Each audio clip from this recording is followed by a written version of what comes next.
All right, how y'all feeling? Good. I was about to say, I asked a question and then nobody answered, so I was like, all right, cool. Well, I'm not used to you asking me a question. I'm just used to you saying good morning. He's asking us something right away.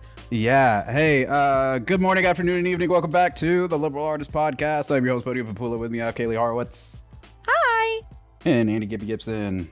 You can't shake us from our rhythm, man. We're not used to that. We've been at almost 50 episodes of this with a consistent opening. It's whatever. We're encroaching on 50. I usually don't bring this kind of energy to the table. But on the day that we're recording this, this morning at approximately 6 a.m. Pacific Standard Time, me, sleep still in my eyes, fresh out of bed, turned on my television and saw the trailer for the new season of Castlevania. Yeah. Wait, what? What the fuck? This is the first I'm hearing of it. I heard about this. I haven't seen any of it yet, though. What are you talking about? There's a new season of Castlevania coming out? New season of Castlevania. The gods have smiled upon us this day. You can't just startle me like this, man. I'm gonna be jittery the rest of this entire episode. Thrown Gibby right out of his comfort zone and rhythm. September 28th. I mean, I'm really excited, but you're hitting me with like freeform jazz, man. I'm not used to these complex rhythms. You must acquire a taste for freeform jazz. Wait, so like, what's the deal? So it's still through Netflix. Still through Netflix. Still through the same studio. It's Richter Belmont this time. Oh, yes, sir. shit. The cool Belmont in Smash Brothers. So is it like hundreds of years later? If I remember my Castlevania lore, which I totally know, don't question me, shut up. It's about 4 or 5 generations later. Okay. The Belmont quote, obviously it doesn't start with Trevor, but in Castlevania lore, it usually starts with Trevor. Yeah. And then he's the last one of his batch. Simon, who's the original Castlevania guy from the video game, he's either Trevor's son or grandson. I was going to say, I think it's implied that he's his son, at least in the way the anime was kind of leading or hinting at things. I'm not 100% on that, though. Yeah, but they weren't going to do Conan the Barbarian with a metal whip on Netflix, though I'm sad about that. I was going to say, I think they should if they want to prove they're not cowards. Imagine a man running around a castle in a kilt. But like, not just that, but if you ass. bring in Trevor, you bring in Sypha as the sort of like the older generation passing the legacy on to the young. Imagine Trevor having to wrangle that absolute chaotic energy, but also being a dumbass himself. Like, I'm like, there's some great potential in that as a like series concept if they want to go back and pick that up. Yeah, but we got Richter. He's built like he's out of BTS, which I'm mad about, but it's fine. I'll get over it. Oh, did they make him anime hot? They made him very anime hot. He's a pretty boy. Oh no, he's hot. He is a very pretty boy. So he's very pretty. He's long, and he just has like 14 abs, so just Alucard. like hanging out. We don't get to see Alucard's abs that often in the original. He's shirtless pretty often. Oh wait, you're right. He's very often shirtless. Like, I don't think he wears a shirt through the whole first 2 seasons. Does he? He is really fucking pale, so sometimes it's hard to tell. Is that a shirt or is that your skin? Yo, dog, you're so pale. You look like you're wearing a white tee. What happened? Get a fucking tan, Daywalker. That is actually some really fantastic news that I just had no idea about. The world still has something good to offer us. Just barely. Hot diggity darn. Oh wow! What other good news do we have going on? Aliens might be real.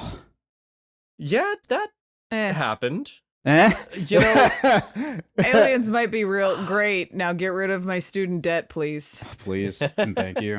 Again, it's the strategic. Oh, guys, we think there's aliens. You do this every time you don't want us to talk about something horrible that you've done or are about to do to us. I do have to start paying that again this month, don't I? Fick. Fuck me. Yeah, I mean, if they really wanted to pull it off, they should have just been like full on green screen, like get Christopher Nolan, get the little green men and everything. The way that people say they faked the moon landing, I want them to try to like shoot under those conditions. Aliens visiting Earth. Okay. No, not Castlevania. Alien Castlevania, 1,000 generations later, space vampires on the moon. Yes, that's. I mean, I'd be into it, honestly. No, that sounds like wouldn't. a fun idea. Shut up. No, you wouldn't. Vampire just tries to bite somebody right in the spacesuit. Depends on how much you want to jump the shark. Like, if you're committing to jumping the shark, I could go with you. If we're doing Ridley Scott's Alien versus vampires, I think there are no sharks left to jump. Kaylee, do not justify the idea. Are y'all telling me that you don't think somebody hasn't already done that as a B movie? Like, yeah, no, I would be people. surprised if some adjacently related concept like that doesn't exist as a B movie. All I'm saying is, like, somebody on the level of Steven Seagal has already produced that before. Aliens versus vampires. Correction. Vampires versus Aliens is a movie directed by James Kosar and written by James Kosar. Who would have guessed? You're saying that like we should know who this person is. How do you not know the once in a generation writer of Vampires versus Aliens, James Kosar? You dummy. Is that all his only credit? It might be. Oh, buddy. Here we go. He also worked in Vampires versus Aliens. Sorry. Let me get it right. Doesn't even have a year associated with it. He also played Paul. Oh. He also in 1998 made Renegade Force. Renegade. And in 1973 he was in Blackenstein. Oh. Which I'm fairly certain is a porno. Oh. Oh my goodness. Wow. No, I don't think it is. I think that lady's just showing a lot of cleave. Is this like I'm guessing this is part of like the 1970s blaxploitation. It's Black Frankenstein's monster, bro. I don't know what else I need to tell you. Yeah. I'm yeah. This is not where I thought the conversation about Castlevania was gonna lead us. Yeah. All I know is that they definitely already did an SNL skit of that.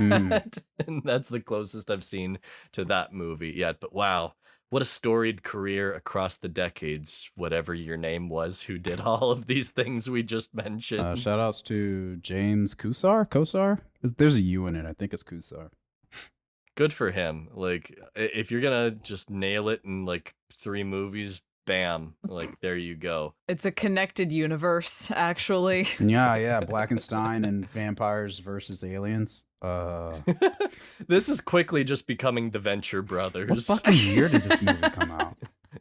Why are you so invested in this? Because I need to know. Because now we need answers. Why? We've cracked open the top of Pandora's box. We got to dive into this now. Right. If Pandora's gonna throw open her box, then I need to see what's in there. Okay, cool. Don't make me spit out my drink. You just almost made her do a classic Nickelodeon spit take. Don't you crack open her box. How dare you? I already did. You can't stop me. The light porno music just starts playing again. Hold on. Here's a book on Amazon. Dominion, First Blood, Aliens versus Vampires, Man, Richard. Oh, wait, I think that's the author. Man, Richard. Yeah, Dominion, First Blood, Alien versus Vampires. Trilogy. Also trilogy is in the title. Special edition featuring funky mode. You joke, but it does say special edition at the bottom of the cover. Fuck me. Oh my god. This is written by somebody completely different and is a book trilogy separate from the movie? Yes. DX. Ooh, This is Richard. Spicy. This is written by Richard Mann. Richard Mann. Featuring Dante of the Devil May Cry series. You can't put that many colons in the title of a movie. That's not how grammar works. It's not a But movie. this It's a isn't book. a movie. It's a book. You can do whatever you want. Oh, sorry, I haven't kept up with the literary it's universe. the special edition of the trilogy of the book. Of course. Are we sure that this isn't actually just written by Chuck Tingle?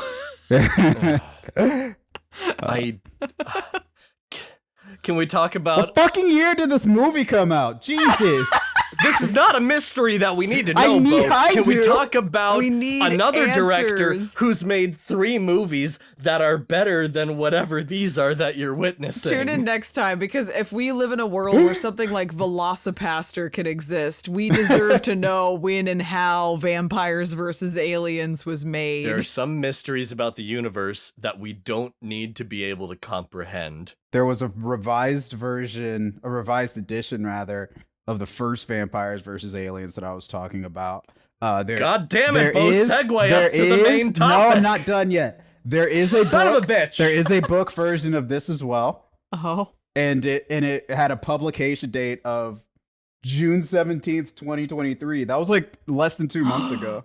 Yeah. Oh, good. It's still fresh. How much is so this we're book? the first to break the scoop. Fantastic. I'm gonna buy this book. No! Tune into the next episode of the Liberal Artist Podcast where we start our book club with Vampires Bo, I will versus fly to Aliens. California and stop you from ordering that book. Add to cart. You can't God undo damn what it. has already been vampired. God damn it, Bo. Ooh, if I spend another $31, I can get free shipping. Son of a bitch! Buy another desk. I bought a new desk, and now Kaylee's giving me He's gripe oh, for look it. at me. I live in Los Angeles. I'm so fancy. I have a standing That's desk in my not home at office. all. That is not at all what I said. I know, but it's the vibes. What do you mean?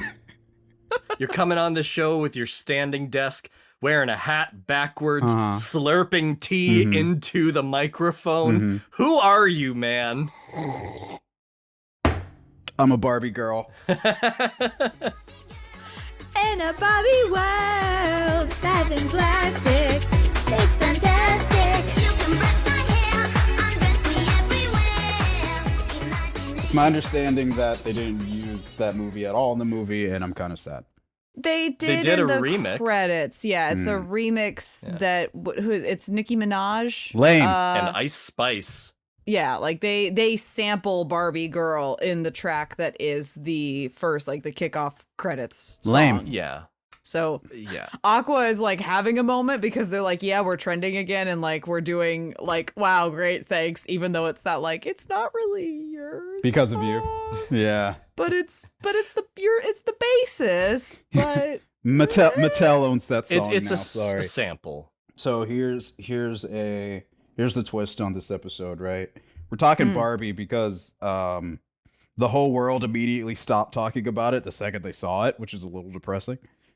What? Yeah. yeah, I've I don't seen know what you're- nothing but like continuing conversation from people that it's either people that got like everything or people that missed everything. Everything. One or the other. Yeah. Yeah, I mean, it was really T minus like a couple days before Ben Shapiro would go after it, you Hilarious. know. So it was gonna be around for another week or so. I saw a clip today of dudes on a podcast. I think this is from like the Friday or Saturday that the movie came out. It's like Barbie the Barbie the movie, also known as Black Panther for white women, just dropped and reached $155 million opening weekend at the box office. I'm like, what? What a reach! What a comparison to make, my man. That's a bad joke. that is a take that dudes who have a podcast would make. Like that. That's a take that Yep. dudes with small penises and are ashamed of it would take. Like, it was one of those, I'm like, I'm laughing, but I don't think I'm laughing at this for the reasons you want me to be laughing. So because I'm bad and because I have a full-time job, I was not able to watch this movie. So welcome to the episode. Bastard. Welcome to the episode where Gibby and Kaylee convince Bodio to watch a movie he doesn't want to see. Ba-da-da-da-da. All right. Question: are we spoiling things? Yeah, sure. Yeah, of course. Okay. All right. So, audience, fair warning. Yeah. Yeah. Can I share some supplemental materials real quick? Gibby prepared a Yeah. PowerPoint presentation, which I know we make the joke that this is not a visual medium a lot, but I'd like to remind PowerPoint. I'd like to remind everybody that this is not a visual medium. and it's All right. pink. All right, first of all, I didn't prepare this. This was prepared by number one fan of the liberal artists, Katie Carter, Hi, Katie. Yay, Katie! dear friend in real life and friend of the show. She made this presentation for me as an important review. It's We'll beautiful. we'll just give it a brief look through. If you are entering the Barbie cinematic universe, not actually a thing, but you should Yes. consider viewing Barbie as the princess and the will pauper, not. which is considered by most critics to be the highest standard Yes. of all of the pre-Margot Robbie movie Robbie? days. Yeah, you're right. If you're not convinced, it's got Martin Short in it. Mm-hmm. It's a good time. That just fucking slaps right there. Also, consider Barbie as Rapunzel, especially if you still are living in the year 2002 and love CD-ROMs. I will not and am not. I would like to make an addendum and add Barbie and the Nutcracker because Leave my nuts alone. that one would no what What? for as perhaps very obvious that movie looks like it was made in the early 2000s as far as its animation goes. There's some animation that's really beautiful because it was one of the first like full dance motion capture pieces of early animation done, and the dance sequences are lifted straight from real ballet dancers, and it looks really Barbie cool. lore. Mm-hmm. Barbie lore. Hell yeah. Hell yeah, Barbie Okay. lore. Yes, so, slide for two. history, for history, Okay. Barbie and the Mhm. Nutcracker. For critical analysis, Yes. Barbie as the princess and the pauper. Yes. Okay. And for fun, because it's Katie's favorite, Barbie is Rapunzel. Uh-huh. A few other sites worthy of your research, BarbieGirl.com. Yes. Okay. As she's written here, Club Penguin, but for the girlies. Mhm. Kaylee, can you attest to It, this? it was the best of times. It was mildly the worst of times because sometimes it felt like half of the games were all just like dress up doll games. Mhm. But then you had some really good like, ooh, this is every girly sort of had their niche. Like they were either into making the different fashion styles. They were into playing the like puzzles or the maze or like whatever sort of stuff. Like Excellent. Good Yeah. hands-on research. And then finally, everythinggirl.com, Everything Girl. which was her website. Gibby wrote down and this was my capitals. I didn't website. make this presentation. Gibby is lying about who made this presentation. Everythinggirl.com was not. really good. It Was did it? also just feature some like random other things and then like Polly Pocket and I think sometimes Bratz kind of related things every once in a I while. see Monster High up on Yeah, this. Monster High, yeah. Are you telling me that Everything Girl had things that were not girl? Perhaps. You are so full of beans today. You know that, Bodio? You are so full What of do you mean? spice. I also make an addendum here as well that not just the online games, but the entire like personal computer CD-ROM universe of Barbie games that included various controller accessories like Barbie and the Genie, where you had a genie lamp that was part of your control system for the game. You have my favorite, Barbie Pet Rescue Center. You had Barbie Equestrian, Barbie, what is it, like Secret of Atlantis, where she was a marine biologist, and there's a whole Okay. bunch of like scuba diving games. There were so many good Barbie CD-ROMs that I think they're better than the movies, and I'm not afraid to say it. Okay. Yes, and as just additional viewing. Yes. If you don't have time for any of this, just watch the YouTube compilation of just Martin Short being really campy and really hammy as the villain in Princess and the Pauper, because it's fucking hilarious. It's a tiny little setback. Okay. Gibby, thank you for the PowerPoint presentation that you totally made, and not Katie. Shout outs to Katie. Katie Carter made that. Stop making me plagiarize. Tell me, can I ask you a question? Yes. Why do you have Rick Astley's Never Gonna Give You Up bookmarked on your bookmark bar? Because those are part of my oldest bookmarks. Yep. And I still haven't taken it off because you know what? I'm not going to be ashamed of the person that I am, Bo. You should be. Yeah, okay. You gotta be ready to just convert it into a bit.ly link and rickroll somebody when they least expect it. You never know. You never know when you're gonna need it. You're right. Usually this is the place where Bo introduces the movie, It is. but considering that he is a grown-ass adult who has a demanding job, meanwhile, Kaylee and I are trying our best. I have to go to work today. I'm going to the business factory. Is this what I sound like to you people? Yeah, maybe you should loosen your tie a little bit there, Dad. Do not wear a tie. I wear Nikes to work. Don't get it fucking twisted. Anyways, a little introduction for this. Barbie is A Barbie girl. one of the. She yes, is. that is true. She is focused and featured this summer as the main character of Barbie, the movie. Shocker. Barbie is the main character of Barbie. It's truly shocking, right? So, the movie is about Barbie.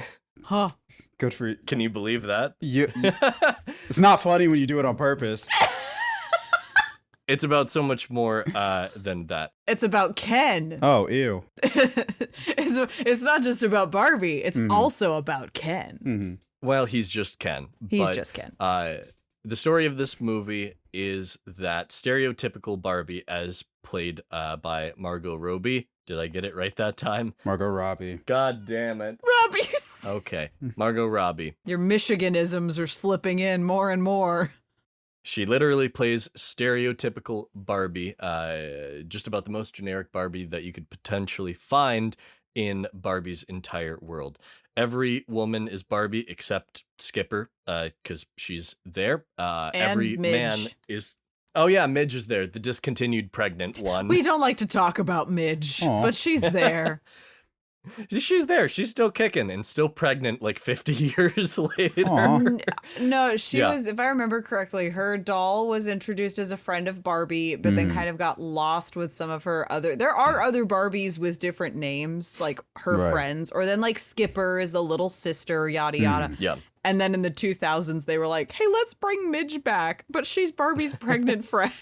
And it was one of those weird doll concepts of like, no, thank you. With almost all of the women being Barbie, almost all of the men are Ken, with the primary Ken played by Ryan Gosling, who is getting so much fanfare because he is absolutely the perfect himbo in Yeah. this movie, except for Alan, as played just by Alan. Michael Cera. He's just Ken's friend. All of his clothes fit him. There you go. All of his clothes fit him.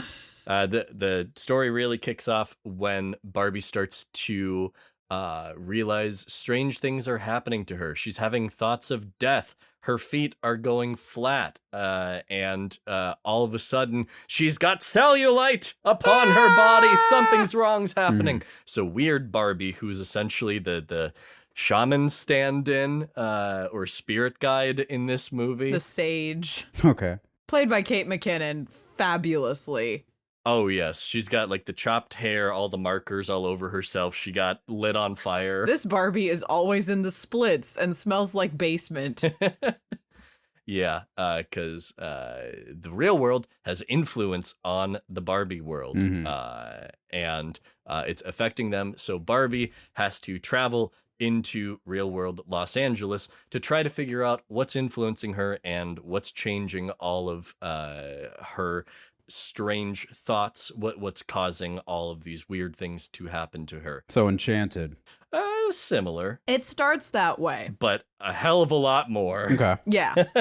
No, and that's that's sort of what the trailer and everything leading up to this point has been pretty much getting at, where it's that, yeah, we're going to go to the real world, like something's happening, and exactly enchanted vibes. Mhm. And Ken tags along because Ken is nothing without Barbie. Yeah. His job is beach, not lifeguard, not surfer, just beach. That's the extent of his job description. So he's always trying to look for ways to impress Barbie because really he doesn't know if he has any worth outside of her because, you know, he's just Ken. It's Barbie and Ken. There is no just Ken. Mhm. They go on a pretty wild journey into the real world and start to understand the complexities of reality and how the Barbie world has not led to a completely egalitarian society. I don't know what that word means. Egalitarian? Fuck, damn it. I'm bad with words. Why am I on a goddamn podcast if I can't say words right? Words are hard. But not as hard as you make them. Jesus. Yes. A more equal and egalitarian world. I still don't know what that word means. Equal. Okay. I'm just trying to go for Jeopardy points to sound smarter despite the fact that I'm a dumbass. Go for Jeopardy. This movie covers a lot of themes, Mhm. which is not surprising given that it's made by Greta Gerwig, Yup. who is somebody who's very honest about how uncomfortable the modern world is for just about everybody. Because this is not just a movie that's, you know, all just like, hey, girl power, woo, Yeah. empty messages and all that. This is like a, hey, life is incredibly complex and there's just so much pressure that is being put upon you, whether by your fellow people or by corporations, to be a certain thing. And that pressure can get to you so easily because the balance of the things that you are told to be is impossible to achieve, not just for the women, but also for the men, which is something I really appreciate about this movie. So let's break it down piece by piece, right? What Yeah. what themes did you two notice in the movie that are worth talking about, right? Whether it was Yeah. bits Yeah. or story pieces or whatever. I think the biggest one is the duality of the way self-identity is explored in this movie. So Barbie Land is under this impression that, oh, because we're very feminist and forward-thinking and women run everything in Barbie Land and they're astronauts and Supreme Court justices and doctors and Nobel Prize winners, that the real world has learned from Barbie that girls can do anything and girls are awesome and it fixes all the problems, and the Kens are sort of the like subclass of like Ken doesn't have a good day unless Barbie acknowledges him kind of thing. We also don't know where the Kens live. Barbies have their dream houses. We don't know where the Kens live. That's their problem. But so then we get to the real world, Barbie and Ken, and they realize, oh wait, men run everything here. Ken has a fucking field day learning about the patriarchy in the most like diluted, non-actual way possible, where it's Sure. big trucks, guys on horses, like Sylvester Stallone. brewski beer, like yada yada, where simultaneously Barbie is trying to find the child that has been playing with her, that's connected to her, what's happening to her to make her feel sad. I just need to cheer her up and remind her that, like, you know, like, girl power, you got it. And You've come each a long time way, baby. she's trying to do that is thwarted by you've Barbie creates self-image problems. You're a bimbo. You're like whatever, like what the negative sort of feedback and pushback against the Barbie toy model. She gets read by an entire table of junior high girls who are all just about named after the Bratz dolls, which is such a fun Easter egg. Oh, that is fun. Greta. They read poor Barbie to filth. They do. They destroy her and emotionally. She's they call her a fascist at one They point. do, yeah. Which is a very junior high Why thing is to do. Barbie a fascist? Are they just roasting her? Are they just racial? It's partly that, and partly like the feeling of junior high. Junior high concept of social justice, where it's that like, Yeah. oh, your product is this and this, or you represent Yeah. this and this, meaning that you're a fascist. Where This it's is the like, worst word I can think of. Yes, Yeah. no, like I see what you're going for, but we're missing some steps. Yeah. But so basically, over the course of the movie, you have these two separate routes of self-discovery that each have their like highs and lows when they Yeah. come to their realizations. Right. But it's something that is like, to Gibby's point of the like, it's not just like girl power hollow messaging. It's giving a perspective for two different sides of the equation of the gender spectrum. And there's a lot of people saying, and then Alan is the middle in a queer coded sense, where it's the like, gay men typically do side with like a heavily female environment because they don't feel threatened nearly as much. We come back to Barbie land. Ken and Barbie get split up, and we find that the quote unquote patriarchy has taken over Barbie land. Sure. And Alan is trying desperately to escape. Yeah. But through all of the like the really good, well laid jokes of this movie, there is a really deep cutting emotional truth for both sides of Ken's and Barbie's, where they're each kind of like, what does it mean if you're saying this? Like, who am I then if this is or isn't true? Or if the world is actually like this, then how am I supposed to fix that? Where do I fit into this? Right.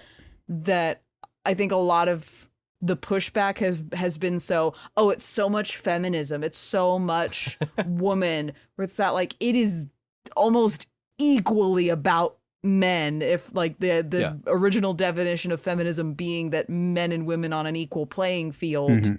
This is doing that feminism because it's not ignoring men in this conversation of self-worth and identity, and where do you fit in a world that's telling you to do something generically or generally, but like when you start trying to do that, it doesn't work. I also find that's a like stupid argument to make. The Barbie movie is too feminist.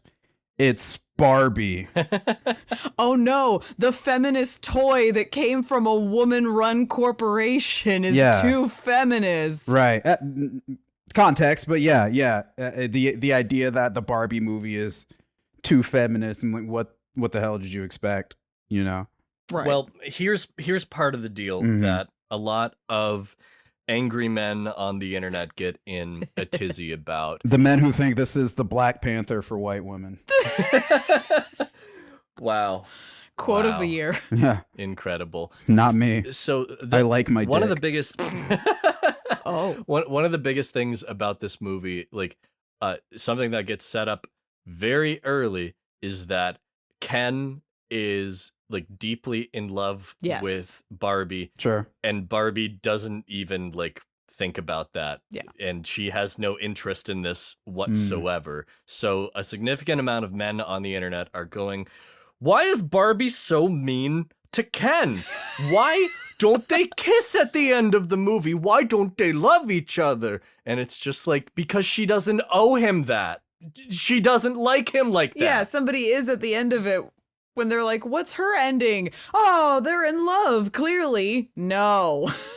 No, like the movie calls it out explicitly and deliberately. Just because you have an expectation that like lady, guy, they get together at end of movie. They kiss. No, they don't, because the character Barbie makes it clear across every third of the movie she is not interested in this with Ken, and she is just like her biggest contribution to Ken's journey as a character and with his self-actualization is you are already enough, or as known in the movie, Kenough. You are Kenough. In that, like, you can find your own self-satisfaction outside of trying to impress women. Or be better than other men.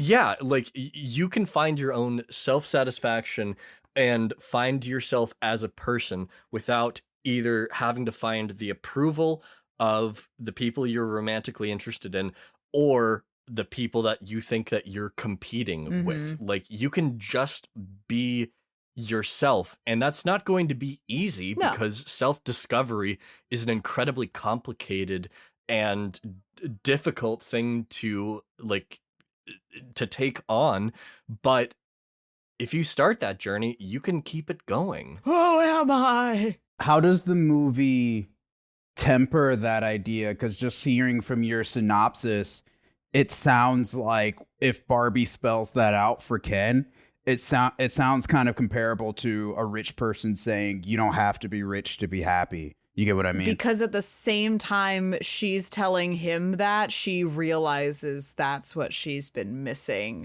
in trying to figure out where does she belong. Like after having experienced the real world, but then coming back to Barbie Land to try to rescue it, she begins to feel this heavy conflict of, I now see the flaws in both places and I don't know what I want, but I know I don't want to be the object. I want to help make the ideas that make the thing. Mm-hmm. Yeah. What's the quote where like people pass on but ideas live on? Yeah. People die, people pass on, but ideas live forever. Which is said like kind of optimistically, but at the same time with a sort of like, as she kind of contemplates becoming, quote unquote, becoming human. Yeah. It's told to her as a sort of like, but this is finite.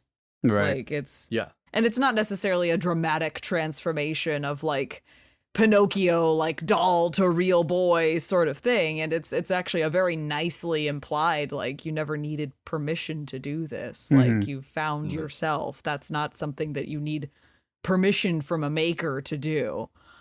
But it's actually a really, really great script moment and acting moment for Margot, where it's that you see her wanting to offer him comfort and putting the pieces together for herself in the same moment. Yeah. Mm-hmm. But also going like, I want to comfort you in this. But I'm not your girlfriend. Yeah, but I'm not giving you this because I'm romantically interested, which like I think is a smart thing to just be like, just because a girl's being nice to you does not mean that she's interested in you. Which, like, I do like that, like, they talk a lot about men's issues in this. Like, Ken, when he goes to the real world, like, a woman on the street just asks him, like, hey, do you have the time? And it transforms his entire day. She asked me for the time. She thinks I'm important.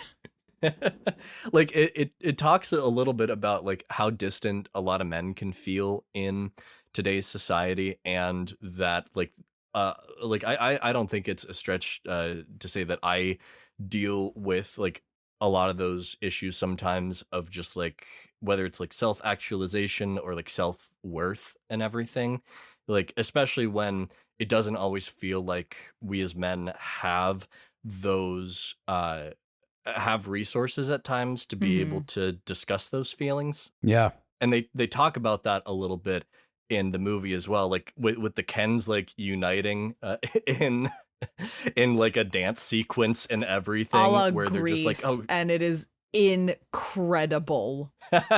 they have a huge 1950s style The Hollywood beach musical off. blockbuster moment where they go into a full musical segue, but they realize that they can like rely on each other and talk to each other about this, and that like elements of the patriarchy hurt men too, where they're just like, we can't talk about these feelings, man. We gotta bro out with our brewski beers, and like we gotta hit stuff and ride horses. Yeah. Mm-hmm. To be honest, I lost interest in the patriarchy when I realized it wasn't about horses. There's a lot of jokes about horses There are in this so movie. many quotable lines in this movie. Oh, It's yeah. so fucking funny. Yeah, it really has a lot of smart and clever Yeah. writing, which isn't a surprise at all, Right. with it being Greta Gerwig. Mhm. But it does have a lot of quotability that I think Yes. is gonna keep it around. We're gonna be seeing I Am Knuff sweaters everywhere this fall. Gross. Every Halloween party is gonna be filled with Barbies Oh and my God. Kens. Why Yeah. did you spell that out for me? I'm going to hate that. Just to remind you that it is worth it to watch the movie, despite the consequences it will hold for the future. Despite a lot of people that will only pay attention to the surface level like elements. No, I've Right. seen so many people that are like, me and my boyfriend are gonna be the cowboy, like pink and black, like Barbie and Ken's. I'm like, Yeah. Ugh.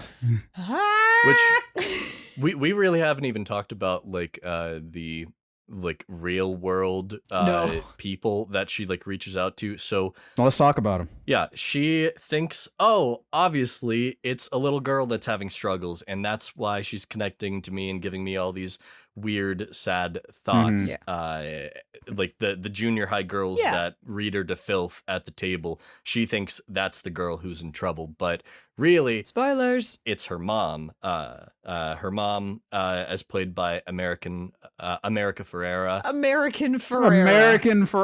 American Ferrari. Yeah. American Ferrari. American Ferrari. Got the best horses this Yeah. side of Mississippi. I tell you what. It's been a hot minute since I've seen her in a movie this big. Like I feel like she's kind of taken a like step in the back burner for a while. She's a very good actor. Oh yeah. She did a lot of work on the CW in recent years Yeah. with Jane the Virgin, Yes. which I heard was good. But like that was the last thing I'd Yeah. seen or heard about her. So it was really exciting when I was like, "Oh shit, she's in this." Yes. Yeah. So she's the one that's influencing Barbie in all these weird ways because she like is having a lot of struggles and like all these intrusive thoughts, Mhm. and she's trying to like magnify those not onto like a Barbie doll necessarily, but onto like coloring books, but for adults with Yeah. like irony. She works at Mattel. Mm-hmm. She does, yeah. And is sort of in the shadow as like executive assistant, executive secretary, whatever her title is. Yeah. Despite probably being way more qualified. Exactly. Mhm. That we have a wonderful Doofenshmirtz meme moment of Will Ferrell as the CEO of Mattel, and the sort of, if I had a nickel for every time Will Ferrell played an important businessman in a toy movie who discovers the joy of play and This is a long relearning joke. to embrace his childhood again, I'd have 2 nickels, which isn't a lot, but it's weird that it happened twice. Okay. Yeah, that wouldn't fit on an image macro, my friend. No. It wouldn't. They play it up, and I'm honestly a little surprised Mattel gives them like a lot of the space that they do, what with corporations being very particular about the things they'll allow in the movies based upon their own properties. Whatever. They made $1 billion. Oh yeah, but it's also Warner Brothers, and they have within the last handful of years, because I think it's just been a plan to flex of like, look at all the stuff we own, Mhm. to like keep either not like full on like referencing like props in the background, set dressing, nods to other things, or maybe there's like a reference to a thing and a line, sort of like, oh, so like what is it, like Jaws, like Batman, like something like The entire premise of Space Jam 2. Look at all this stuff we own. yeah, that was the premise of that movie. But in terms of this, just being like, we can nod to this without having to like beat the dead horse. Mhm. And Yeah. I think kind of in that vein, they were like, Mattel, can we parody the idea of a mega toy company through this lens? Mhm. Which Yeah. worked really well. Like an entire boardroom of like 20 people, but it's only old white guys. All these old white guys as Barbie is standing there asking to talk to the CEO, and she's like, it's the CFO, the chief operations officer, and it's all just dudes for a woman's toy line. I wonder how you two as viewers take in that irony, right? Because obviously you enjoy this movie, Yeah. and obviously you think there's a lot of good stuff there, but we just kind of skirted around it. The ultimate irony of this movie is that it says all these things about the patriarchy and the and mega corporations and how bad and corrupt those things are. But ultimately, this only exists because those things hit the check mark and said, yeah, cool. And we also addressed, it's also, not only did those things say, yeah, it's cool, those things are also actively being aggravated because this movie exists. Like, how do y'all put that along with the themes of this movie? I like that the movie does go a step beyond like just that kind of standard like commercial property in that it is more directly critical in saying like, hey, this company has had influence on millions of children around the world and not always good. Like, in fact, a significant portion of the time it has had negative effects about how children view themselves, and also the driving factors behind some of these products that obviously were much more made for considering profit rather than like the effects that they would actually have. Like, it is, I definitely understand the concerns and like the topic that you're bringing up. Not a concern, it's just a question. You say it very concerningly. That's just my voice, sorry. No, the movie is much more critical of that than you would expect of your average property. Like, it's not, you wouldn't expect Transformers to be like, damn, the fossil fuel industry, am I right? And all these big trucks. No, but like Barbie actually goes and takes its time to discuss like these issues, and that's more so why I'm surprised Mattel was like, okay, sure, maybe they are in the like, fuck it, it's gonna make hundreds of millions, that's whatever. But do you not think that message is cheapened because yeah, they got to say it, but Mattel also slid them a cool 50 mil to say it, right? Maybe. I wasn't in the boardroom when it happened. But all I'm saying is, for a commercial property, it's much better about it and without it feeling board approved and inauthentic. Yeah. But you also get other corporate moments, because there are a few other things in this movie that kind of have that like product placement feel. And I mean, for good reason, because those companies probably paid like another couple $1 million, since I think Greta went over budget on this movie. There's basically a car chase that's a Ford commercial, and another good bit with Duolingo in the movie. It's a really good joke setup too. That's like, what about this character? Nah, never mind. They'll be fine. And that's it. Nah, it's what happens when you use practical effects instead of cheap, crappy CGI you have to pay for. Scowls and Chris Nolan. Hey, that atomic bomb isn't going to pay for itself, man. The nuke they dropped ain't gonna pay for itself. I read a really good article on a queer media website called autostraddle.com that talked about this from the perspective of essentialism. I don't know what that word means. I still don't fully grasp the concept. It's an element of philosophy about like fuck, man. It's just like, things are things because they give off the essence of things, and I'm just like, what the fuck does that mean? But the article does a great job talking about it in like from the perspective of like gender theory and cultural analysis.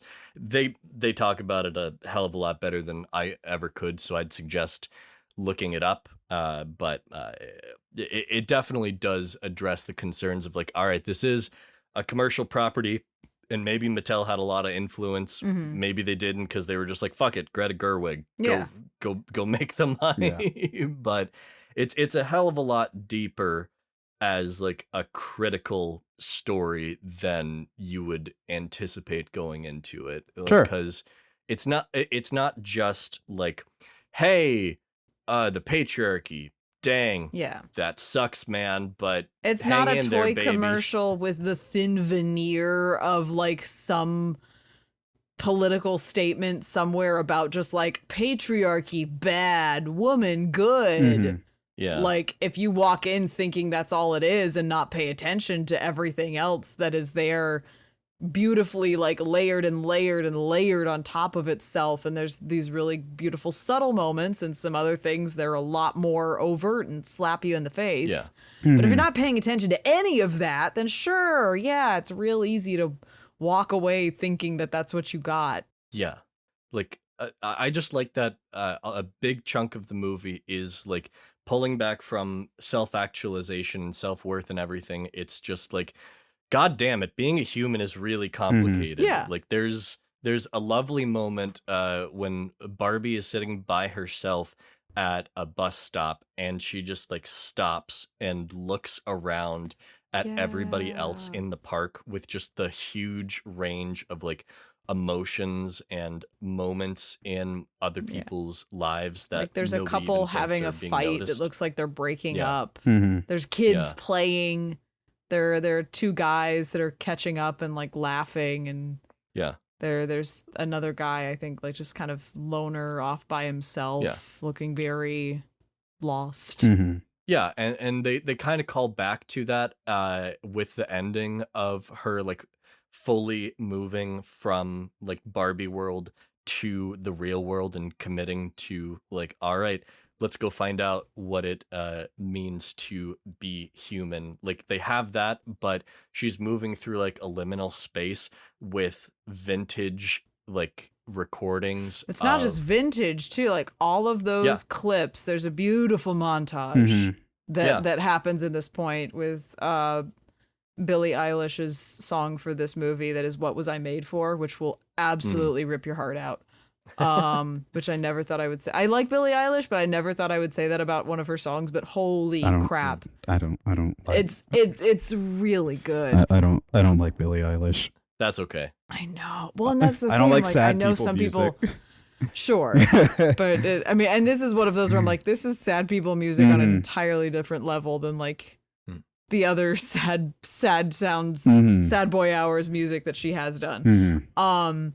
But all of those clips came from folks on the production team because there was a clip from an interview that Greta did where Like it was, family movie. Yeah. these are all home video. These are all home movies from people involved on this because Greta, like she'd said multiple times in interviews that part of the making of this movie was for the love of movies Yeah. and the love of the work that it takes to make movies.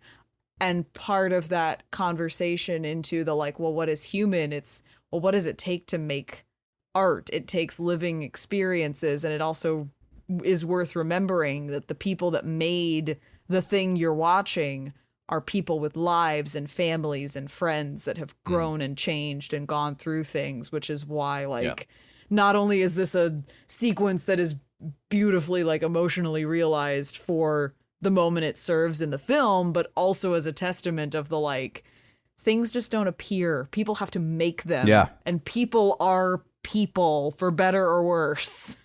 It's a collaborative art form, and we need to realize that it's not just the director who Right. made it and should have their name. It's not just a attached to it. director and 5 actors, and then they just throw camera footage into a dungeon of 10 editors. I've seen enough Marvel movies to know that's exactly how movies are made. Yeah, obviously. Yeah, Shit, duh. Like, you you got just- me.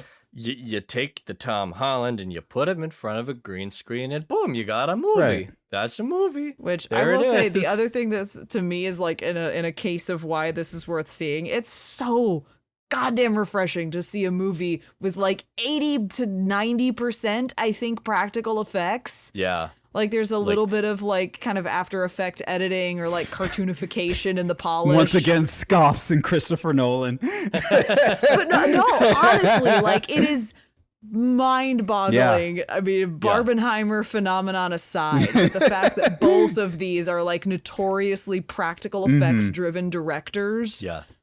showcasing in two very different Which is honestly forms, like how movies the should be. beauty of practical effects. Yeah. It is so refreshing. Yeah, because there's a particular scene of whenever they're transitioning between Barbie world and the real world that they have a whole whimsical like, you gotta go on a rocket ship, and then you take a boat, and then you take the snowmobile, and then you go roller skate rollerblading, down I forget the beach now. Damn it. whatever it is. But like, it looks on screen like it's a like CGI based thing, but I've seen the behind the scenes footage of it, and it's all practical. It's incredible. There's a moment it's beautiful where they're taking the bike back, but it's like when it's Barbie and Ken leaving, it's a tandem bike. You could fit 2 people on a tandem bike. Sure. There's like 10 people on a 10-seater tandem bike, and I thought that was one of the things that maybe they edited. That's a real like 10 12-seater tandem bike. That sounds like hell. It's Will Ferrell and the rest of the C-suite executives of Mattel It's who are so funny. on one big bike. That sounds like hell. That sounds like not a good time. They didn't even show the full thing in the movie. Like they clipped it for time because like he gets the lines in. Great, come back to where we need to focus. But so like looking at it behind the scenes and seeing that they fit every single person in that group on this bike. I feel so for good. whoever had to weld that Weld monster this bike contraption together and keep it from falling over. God bless them. God bless our American welders brother. for their contribution to Barbie. Real men welding big old bikes. Pink bikes. Pink bikes for Barbie with the brewskis and the boys and the horses. Also, John Cena's in this movie as a mermaid. Well, and I was just about to say the other thing that Barbie does. I mean, Oppenheimer again has its own like star-studded cast. I keep because bringing who in wants to work with Oppenheimer. Christopher Nolan. I'm No, interrupting but, like, you. I could, Hold on. I'm gonna let you finish this thought. Okay. I'm interrupting you. Fuck Oppenheimer. That shit's like 5 hours. Go fuck yourself, Chris Nolan. I'm not watching Oppenheimer. You could fit 2 crispy movies in That's this what one I'm saying. movie. Go fuck yourself. Oppenheimer, you're too long. I'm not watching you. Kaylee, please give me your thought. Oh, it's good, but I agree. It's a long time. It's a long time.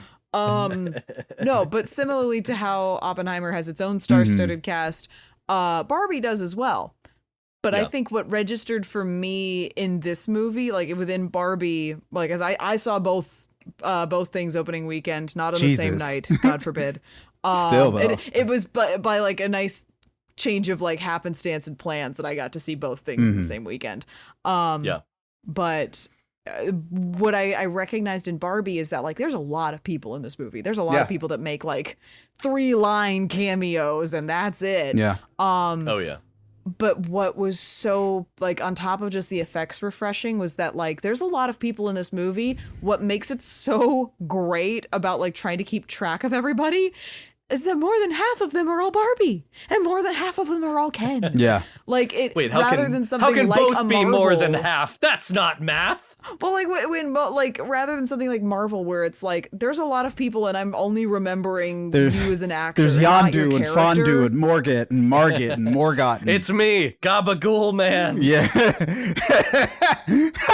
And sure, there's the like, oh, but that's Dua Lipa Barbie. That's Issa Rae Barbie. Yeah. Sure, but that's because you're trying to specify to your friends or whoever which one you are talking about. For the purposes of the plot, for the purposes of like the relationships to other characters, they're all Barbie. They're all Ken, except for Alan. I don't appreciate that. I'm sure they make it fun. They joke right? it to death in the first 5 minutes, Yeah. where it's like a big chain of "Hi Barbie, Hi hi Barbie, Barbie, hi hi Barbie, Barbie, hi hi Ken, Yeah. hi Barbie, hi Ken." Like I don't like Yeah. the celebrity. It was my least favorite thing about when we watched Glass Onion as well. Sure. The celebrity spot fest. Everybody wants to be. Yeah, part I'm of like, it. go. I don't care who you people are. Let me watch the movie. You know. Although I saw a Margot Robbie interview Yeah. where it was that John Margot Cena wasn't Robbie. supposed to be in the John Cena wasn't supposed to be in the movie, but they ran into each other in London, and because like Hilarious. she had worked with him on Suicide Squad stuff, it was the like, hey, do you want to be a merman? And they literally was like, Yeah, I have sure. a day where I'm not doing anything. And they I got a brought free him day. onto set and fit him for a lace front. All of his lines are just like, haha, brewski beer, as he's like on the shore with waves coming behind him. He doesn't even show up until the patriarchy takes over. I'm like, that is absolutely fantastic that this man was not planned to be there and it was just by coincidence and having played a DC character with Marco that he's here. Also, I want to bring up the humor in that when Barbie's trying to save Barbie world from the patriarchy, she realizes the way to do that is to get the Kens to start talking about things like The Godfather and trucks and explaining them to the Barbies so that they can be distracted for long enough to save their home. And all of the Kens on the beach at one point are playing acoustic guitar and not just singing, but singing at Barbie while playing a Matchbox 20 song at them. Apparently, I'm assuming this is TikTok, but apparently, and I don't want to say this derogatorily, but it's gonna come across that way. Okay. Some younger folks on TikTok have been like, I didn't realize this was a real song. Like, I thought this was made for the movie. Yeah. It's Push by Matchbox 20, which is very much in the same like vein of Wonderwall in that you don't play this for yourself. You play this at somebody because you think it's going to impress them, and you're just going to make them uncomfortable. Mr. Brightside. The energy. It's far worse than Mr. Brightside could ever be. Mostly because Mr. Brightside is kind of hard to play. Mr. Brightside is hard to pull off and have the same effect if you don't have at least a 3-piece band. This could just be any guy with an acoustic guitar at a party threatening to drop this. I will push you down. I will make you hurt. Oh God! Like three chords. Yeah, it's one of those shitty like you think you're being romantic, but like you're just being an asshole. Songs. I am uncomfortable. Yeah, it's very much that, but they rib and they lightly play off of like a lot of those tropes without it ever feeling like too cliched or like, hey, this movie hates men. Hey, did you know this movie hates men, and also this movie's evil because there's a singular trans character. Oh my God, boy, if there ain't a whole bunch of women that like again, it's not men bashing, but if enough women are coming forward with a like, oh yeah, I dated a guy like that, he was a jackass or like he didn't do this but he did this and maybe that should have been the red flag, is a like, that's not man hating, that's just stop doing that, guys, because this is how it makes you look bad. For sure. You look kind of like a jackass there, buddy. No woman wants you to play guitar at them for 30 minutes. Or explain The Godfather to them because they just don't get it. It's just the funniest shit. I love that they included again, that. it's the like, there's a lot of and comedy. They also explain football to the Barbies. Yes. And they get really into detail. What we explain football, we explain Photoshop. We explain the difference between like checking and high yield savings and other like accounts, economics, yada yada. Yeah. Funny stuff without it being like offensive. Yeah. Like it's that we're not like, because it's all different Kens. It's not a like, oh, this one guy is just the embodiment of it's that everyone's a little different, and it's gonna be like, you don't know what you're getting, but you can clearly tell the common thread in all of these is you're holding your girlfriend, quote unquote, hostage with something that she is clearly not interested in, my guy. Sure. And you need better communication, and you're not. Yeah. Anyway, we're getting sidetracked. Deep into the weeds. We're getting sidetracked there, but like it's this is a movie that you can tell it has been written by not just smart people but funny people too. Because like for all of like the conversations that this movie will start and has already started, it's also just a really fucking funny movie. Yeah.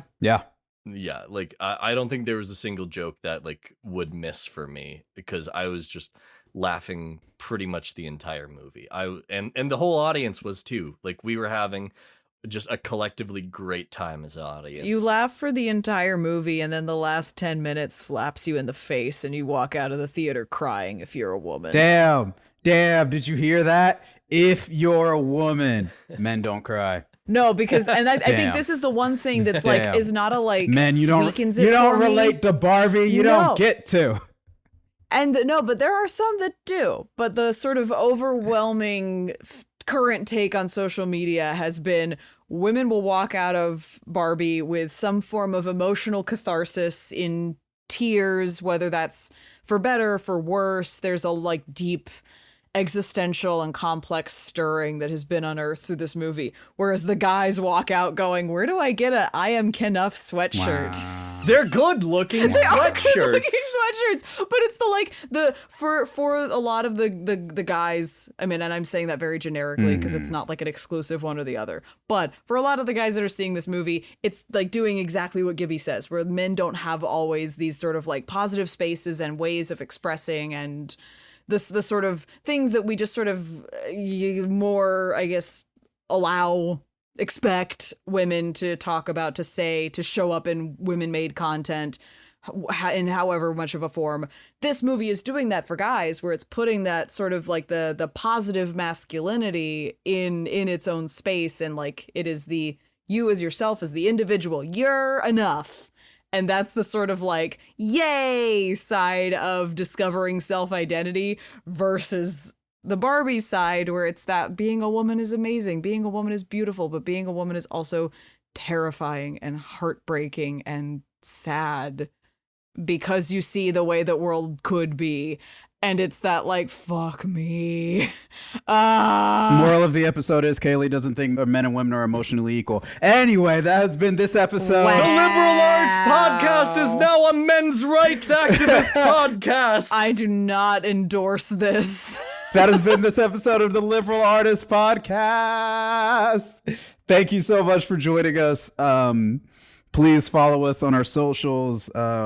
On Instagram, on Twitter. It's not Twitter anymore. It's X now. We'll Fuck see. me. Probably not on X for much longer.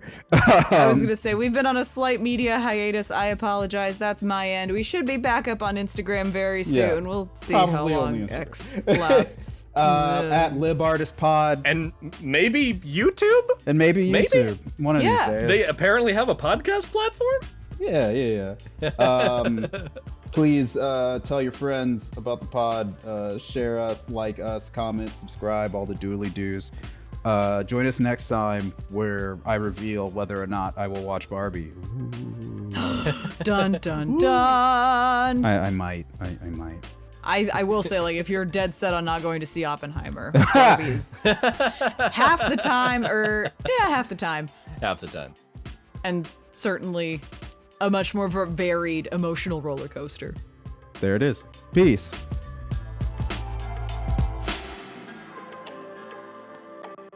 The Liberal Artists Podcast premieres every other Thursday on your favorite podcasting platform. The show is hosted by Bodio, Kaylee Horowitz, and Andy Gibson.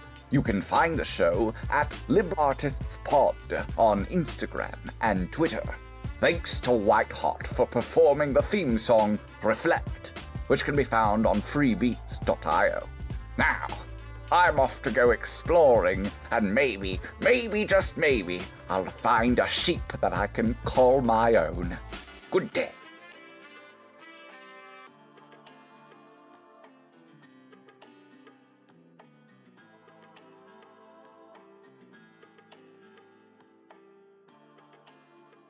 Hey, speaking of us becoming a men's rights activist podcast, I've got okay. a list of sponsors for us now. Okay. Let's start with Dude Wipes, Okay. and then like I mentioned earlier, Manscaped, a Yep. razor for your balls. Yep. Specifically for your balls. Because you should use an electric razor on your testicles. That's a great What could idea. go wrong? That's a great business model. Black Rifle Coffee Company, Yep. because everything that you consume needs to be gun Yep. based. They've never done anything wrong. Nope, not a bit. Yep. And also the stickers for your front door that say we don't call 911. I'm Yeah. in hell. I'm actually in hell. And rain settles.